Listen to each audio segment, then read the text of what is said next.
Namataan ni Leia ang pagparada ng mamahaling sasakyan ng kanyang amo sa labas lamang ng coffee shop na kanyang pinagtatrabahuhan. Siya lamang mag-isang naroon sapagkat nagpaalam ng umalis ang dalawa pa niyang kasamang mag-asawa at titigil na raw ang mga ito sa pagtatrabaho doon. Maliit, ngunit mamahalin ng kape na kanilang isiniserve sa mga customer. Kaya naman niya ang trabaho kahit na mag-isa lamang siya, ngunit kailangan talaga niya na makakasama kahit isa lamang. Natanaw nga niya ang pagpasok ng kanyang Madam Sally sa coffee shop nito at nakasunod dito ang isang matangkad na lalaki. Kaagad na napukaw ang kanyang atensyon sa lalaki. Bukod sa matangkad, matipuno rin ang katawan nito. Kaangas niyang binati ang amo at ipinakilala siya nito sa lalaking kasama nito at sinabi nitong ito raw ang bagong makakasama niya sa coffee shop. Natuwa naman si Leia dahil sa makakatrabaho niya ang gwapong lalaking nasa harap niya na nagngangalang Jan. Nagkamay silang dalawa at nakaramdam si Leia ng kilig sa paglapat ng kanilang mga palad. Hindi lamang niya ipinahalata ang kanyang pagkawala sa sarili at masyado namang nakakahiya kapag nalaman ng amo niya ang bagay na iniisip niya tungkol sa bago niyang kasama sa trabaho. Dumaan lamang pala doon yung amo niya para ihatid si Jan nang sa ganoon makapagsimula na ito sa trabaho. Ang iniisip ngayon ni Leia ay kung kasama rin ba niyang titira si Jan sa bahay na pinapatirahan sa kanila ng kanilang amo. Nang hindi pa kasi nakakaalis sa trabaho ang mag-asawang kasama niya, 3 silang natutulog sa bahay na iyon na iisa lamang ang silid. Ganun pa man, komportable sila dun at wala silang ibang pinoproblema. Tsaka na lamang siguro niya isipin ang bagay na yun. Mamaya pa naman kasi babalik si Madam para sunduin sila pagkasara ng coffee shop. Mabuti na lamang at hindi mahiyain si Jan. Mukhang nagkapalagayan kaagad sila ng loob at mabilis din itong matuto. May mangilan-ngilan din na nagkakape doon sa shop, ngunit kadalasan ay take out ang natatanggap nilang order. Nang araw na yun, tapos na ang tanghalian at kaunti na lang ang customer na kanilang inaasikaso. Masipag naman si Jan kaya walang naging problema si Leia. Mukhang alam na rin ito ang lahat ng gagawin at hindi niya na ito kailangan pang utusan. 4:00 ng hapon ang schedule ng pagsasara ng shop. Sa ganoong oras din, sinusundo sila ni Madam para ihatid pa uwi nang sa ganoon ay makolekta nito sa kanya ang kinita ng shop sa ganoong araw. Hindi nga nagtagal at dumating na nga si Madam. Kaagad niyang inabot dito ang kita ng shop at sabay na silang lumabas. Hindi nga siya nagkamali kanina. Sinabi sa kanya ni Madam na isang bahay nga lang sila mag-i-stay ni Jan. Wala naman siya magagawa sa bagay na yun sapagkat ang Madam pa rin naman ang masusunod. At isa pa, gusto rin niya ang ganoong ideya. Ilang minuto pa nga at lula na sila ng sasakyan ng Madam hanggang sa marating nila ang bahay na kanyang tinutuluyan. Doon na pala nanggaling si Jan at si Madam sapagkat nang pumasok sila sa loob, naroon na ang mga gamit ni Jan. Nagpaalam nang umalis ang kanilang amo at naiwan na silang dalawa doon. Inaya na siya ni Jan sa silid at mayroon naman iyong 2 higaan. Hindi naman siya natatakot na silang dalawa lamang ang naroon at batid niyang matinong lalaki naman si Jan. And besides, kung may gawin man ito sa kanya, pabor iyon sa kanya. Sino ba ang tatanggi sa kagwapuhan ni Jan? Inayos na nga ni Jan ang mga gamit nito sa lagayan at itinuro naman niya rito ang banyo kung saan pwede itong maligo. Nauna na rin siyang maligo sapagkat nanlalagkit ang katawan niya. Pagkatapos niyang maligo, nakita niyang nagsaing na pala si Jan. Mukhang alam na nito ang mga gawain kaya tiyak hindi siya mahihirapang ito'y kasama. Nagmistula tuloy silang mag-asawa. Natawa na lamang siya sa kanyang naisip. Sa tingin naman niya, hindi nagkakalayo yung edad nila ni Jan. 23 anyos siya at wala siyang boyfriend. Kung sakali mga magkamabutihan sila ni Jan, hindi siya magdadalawang isip na gawin itong boyfriend. Masyado siyang advance mag-isip, ngunit ganun talaga siya. Mas mabuti ng advance kaysa walang utak at hindi nag-iisip. Siya na lamang ang nagluto ng ulam para sa kanila ni Jan. Pagkatapos, sabay na rin silang kumain ng hapunan. Maraming kwento si Jan, ngunit isa lang ang ikinadismaya ni Leia. Nang sabihin nito na mayroon na itong nobya, ibig sabihin ay wala na siyang pag-asa pa rito. Tinapos na nila ang pagkain at siya na ang naghugas ng kanilang pinagkainan at siya naman talaga itong babae, siya dapat ang gumagawa nun. Pagkatapos maghugas, pumasok na siya sa silid at naabutan si Jan na walang suot na pang-itaas. Nagbibihis pala ito at hindi man lang nito tinakpan ng matipuno nitong katawan na muntikan ng ikatulala ni Leia. Tumungo na siya sa kanyang higaan at naroon naman sa kabilang side ng silid ang higaan ni Jan. Hindi tuloy siya makapagsalita at nanuyo ang kanyang lalamunan. Buong buhay kasi niya, noon lamang siya nakakita ng ganoon. Bukod sa mga kapatid niya, kinuha na lamang niya ang kanyang cellphone tsaka pa simpleng nag-scroll doon. Mabilis nga na lumipas ang araw. Mag-iisang buwan na si Jan sa pagtatrabaho sa coffee shop, kaya mas lalo pa silang naging malapit sa isa't isa ni Leia. Nang araw nga na yun, maaga silang sinundo ni Madam at sakto dahil birthday rin ni Jan ng araw na yun. Sinabi ni Jan na nais nitong mag-celebrate ng birthday nito sa bahay na tinutuluyan nila. Kaya nang makauwi si Madam, dumiretso silang dalawa sa pamilihan. Nag-ambag din si Leia nang sa ganoon, regalo na rin niya iyon sa kaarawan ng lalaki. Hindi naman ganoon kadami yung mga lutong pagkain na binili nila. Pagod na kasi sila kapag sila pa ang nagluto. Bumili na lamang sila ng alak at balak nga nilang uminom. Bandang 4:00 ng hapon, nang sabihin sa kanya ni Jan kung ayos lang daw ba na dadalhin ito sa bahay na tinutuluyan nila yung girlfriend nito. Alam niyang kapag nalaman ni Madam ang ginawa ni Jan, hindi nito yun magugustuhan. Ngunit dahil birthday ng lalaki, hindi na lamang siya magsusumbong kay Madam. Mabigat man sa loob, pumayag si Leia kahit pa sa loob-loob niya, naiinggit siya. Bakit kasi huli na nang makilala niya si Jan at may girlfriend na ito? Sana nagkaroon pa siya ng pag-asa. Di sana mas magiging masaya siya at kasama niya sa trabaho ang magiging BF. Nagpa siya na nga siyang umuwi habang si Jan susunduin daw muna ang kasintahan. Nang marating ang bahay na tinutuluyan ay kanya nang inayos sa mga pagkain na kanilang binili. Pagkatapos lamang ng ilang minuto, dumating na nga si Jan kasama ang girlfriend nito na nagmistulan ng clown sa kapal ng make-up. Unang kita pa lamang ni Leia sa babae, alam niya na kung anong klase itong babae. May pagkamaarte ito at mukhang mahilig makipag-flirt. Oo, valid na ayos lang na makipag-flirt ito ng gusto kay Jan dahil nga sa boyfriend nito ang lalaki. Ngunit batid niyang sinasadya talaga nito na siya'y inggitin. Hindi niya alam kung bakit sa gwapong itsura ni Jan, ito lamang ang girlfriend nito. Hindi kagandahan at mukhang napupulot lamang sa tabi-tabi. Ayaw niyang manghusga pero sinasabi lamang niya kung anong nakikita ng kanyang mga mata. Kaladkaring klase ng babae yung girlfriend ni Jan. Bigla tuloy siyang natuwa. Natuwa siya dahil mukhang hindi naman seryoso si Jan sa babae. Mukhang pampalipas oras lamang nito ang babae at halata naman na isa lang ang habol nito sa babae. Ibig sabihin, may pag-asa pang maghiwalay ang dalawa. Nagpasya muna silang kumain bago simulan ang kanilang inuman. Nakisabay na lamang siya sa dalawa kahit na hindi naman siya kinakausap ng babae at nakay Jan lamang ang buo nitong atensyon. Malakas uminom ng alak ang babae at nakailang shot na ito habang si Jan chill lamang sa isang tabi habang pasimpleng inihimas ang legs ng girlfriend. Tinuon na lamang niya ang kanyang atensyon sa kanyang cellphone sapagkat pakiramdam niya ay sa kanya ginagawa ni Jan ang bagay na yun. Hindi niya mapigilang mag-init lalo pat kulang na lamang gumawa ng milagro ang dalawa sa kanyang harapan. Siya ang tinatablan ng hiya sa ginagawa ng mga ito. Marami pa silang pinagkwentuhan ni Jan hanggang sa marinig niya na nag-aya ng matulog ang nobya ni Jan.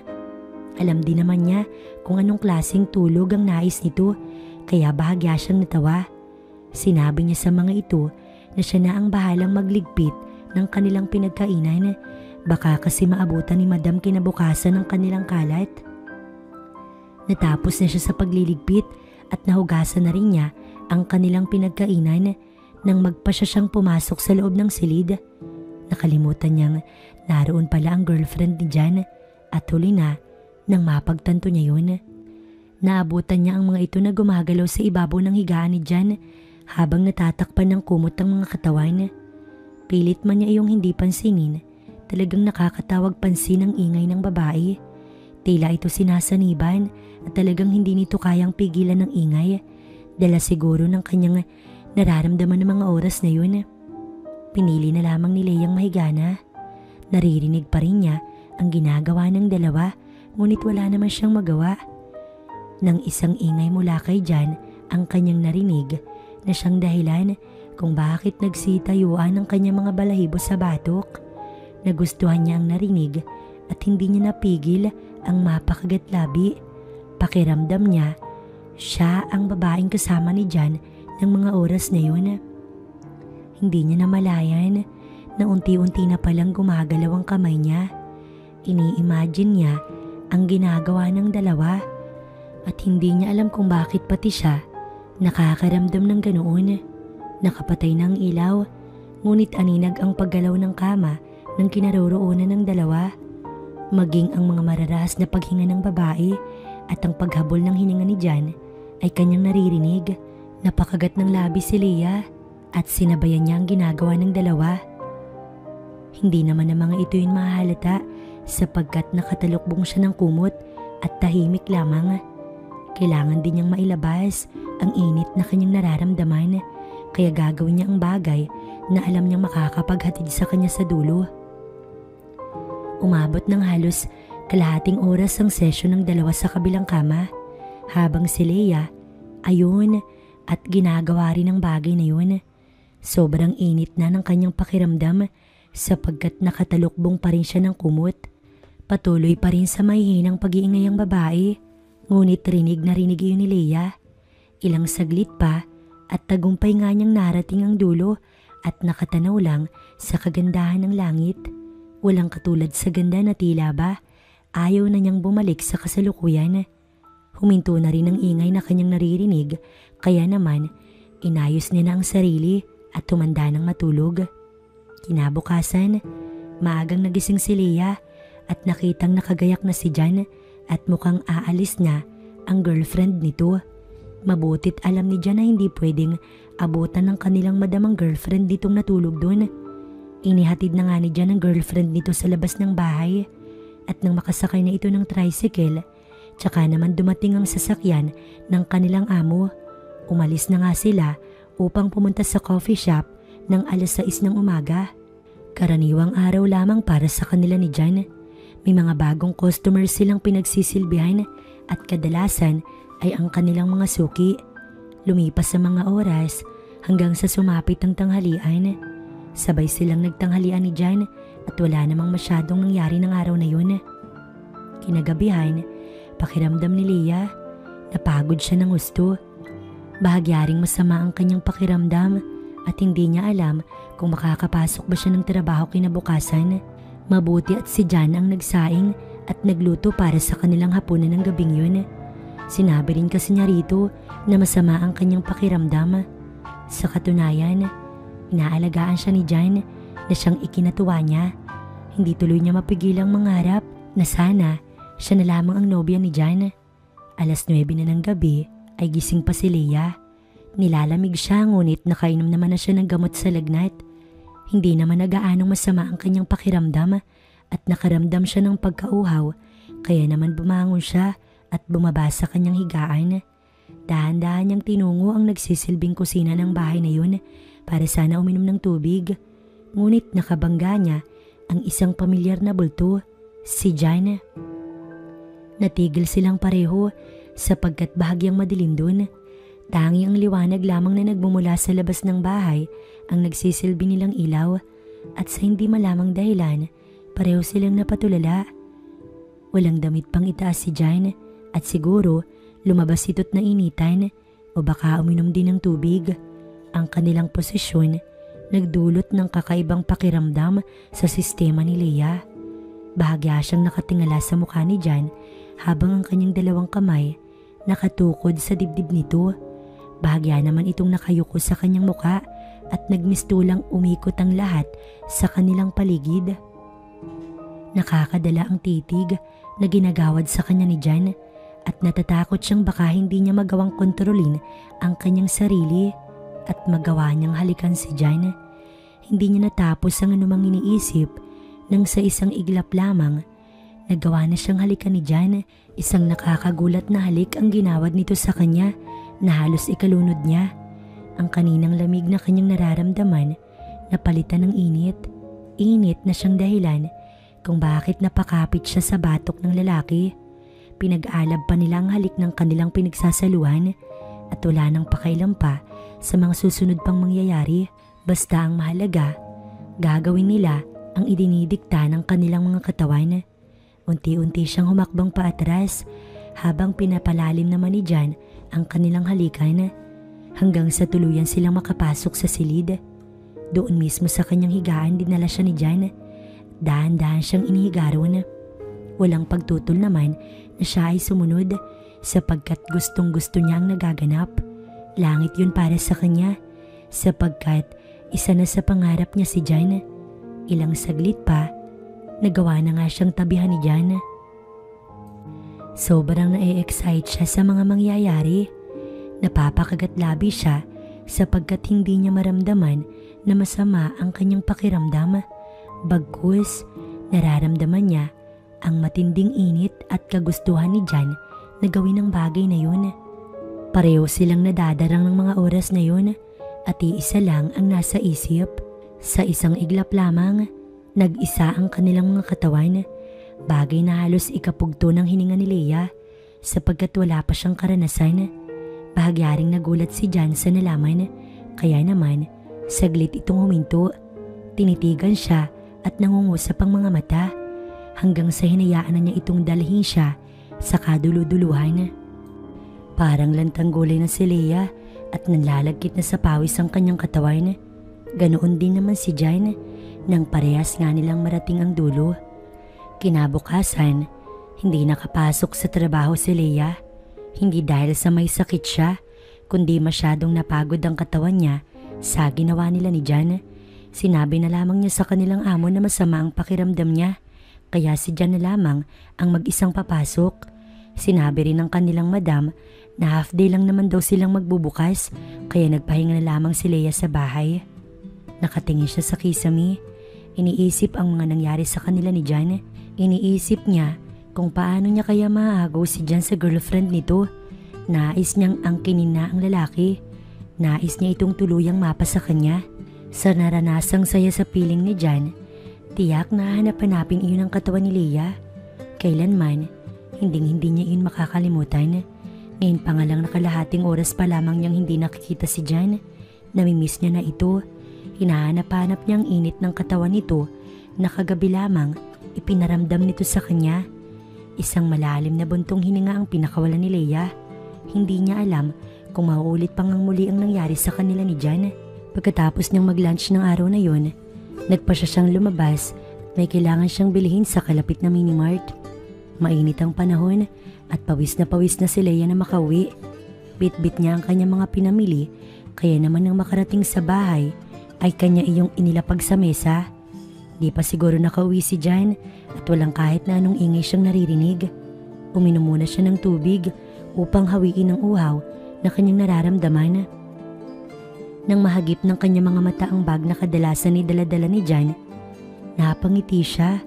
Baka nasa kwarto lamang ito't nagpapahinga. Half day lang ang work, kaya baka nga dumating na ito. Pumasok siya sa kwarto, ngunit wala rin doon si Jan. Naisip niyang baka lumabas ito nang makarinig siya ng kalabog sa banyo. Kumunot ang kanyang noo at tinungo ang gawin nun. Walang ano-ano niyang binuksan ang pintuan ng banyo at gano'n na lamang ang panlalaki ng mata niya nang makita si Jan sa loob ng banyo. May kasama itong babae, ang girlfriend nito at kapwa may ginagawa ang mga ito. Halos lumuwa ang mga mata ni Leia dahil sa kanyang nakikita. Pawis na pawis si Jan at napatitig lamang sa kanya. Hindi man lang natinag ang mga ito at nanatili lamang na ganoon. Siya naman ay nakaramdam ng hiya kaya isinara na niya ang pinto ng banyo. Hindi niya alam kung bakit ganoon ang kanyang naramdaman. Naiinis at naiinggit siya o mas madaling sabihin na nagseselos. Gusto niyang habulutin ng babaeng yun palabas ng bahay. Ngunit ano naman ang karapatan niya para gawin yun? Ang nangyari sa kanya, malinaw na sa kanya na isang gabi lamang yun. Siguro hindi na yun mauulit pa at babalik pa rin ito sa girlfriend dito. Hinintay niyang lumabas ang dalawa sa banyo at nagtagal pa nga ang mga ito roon. Nilibang na lamang niya ang kanyang sarili sa ibang gawain sapagkat naninikip ang kanyang dibdib. Sa kanya na dapat si Jan. Ayaw na sana na itong ipatikim sa iba, ngunit wala siyang magagawa ukol sa bagay na yun. Sino ba naman siya? Napabuntong hininga siya nang lumabas na nga ang dalawa na bakas ang pagod sa muka. Mukhang nagpakasasa talaga mga ito. Walang kahit na anong salitang narinig si Leia nang ihatid na ni Jan ang GF nito sa labas. Nang bumalik ito, isang ngiti ang ginawad sa kanya at kaagad siyang tinanong nito kung ayos na raw ba ang pakiramdam niya. Isang tango lamang ang kanyang isinagot dito. Ayaw sana niya itong kausapin, ngunit hindi niya ito kayang tiisin. Akmang papasok na ito sa kwarto, nang pigilan niya ito, nais niya itong tanungin tungkol sa nangyari sa kanila, kung ano ba ang iniisip nito at nagawa nito ang bagay na yun. Ngunit hindi niya magawang magsalita nang sabihin ni Jan na namimiss ba raw niya ang ginawa nila at kung namimiss raw niya, may natitira pa naman daw itong lakas. Hanggang sa muli na naman siyang nadala sa paanyaya ni Jan at tumantong na naman sila sa kama. Hindi niya inisip, nakakatapos lamang ni Jan kasama ang GF nito at ngayon ay siya naman. Ngunit anong magagawa niya kung yun ang gusto ng katawan niya? Gustong gusto niya ulit maramdaman ang bagay na iyon. Kaya kahit na maraming iniisip, muling may nangyari sa kanila ni Jan. Sa pagkakataong yun, pakiramdam ni Leia, mas naadik yata siya kay Jan. Nagtuloy-tuloy ang ganoong tagpo nila ni Jan. Palagi nitong dinadala ang GF nito sa bahay at harap-harapan ng mga itong ginagawa ang bagay na iyon sa kanya. Pagka-uwi ng GF nito, siya naman ang papalit at ayos lang yun sa kanya. Basta maramdaman lamang niya ang init ng pagmamahal ni Jan. Hanggang sa isang araw, hindi niya inaasahan ang mangyayari. Ilang araw nang masama ang pakiramdam niya at napag-alamanan niya, nagdadalang tao siya sa anak nila ni Jan. Matutuwa na sana si Leia, ngunit naunahan siya ni Jan. Namanhika na ito sa GF nito sapagkat nabuntis rin ito ang babae. Talo talaga si Leia sapagkat hindi siya ang kasintahan. Umalis na rin si Jan sa pagtatrabaho kaya pinili na lamang ni Leia na itago ang pagbubuntis niya sa maling lalaking minahal niya.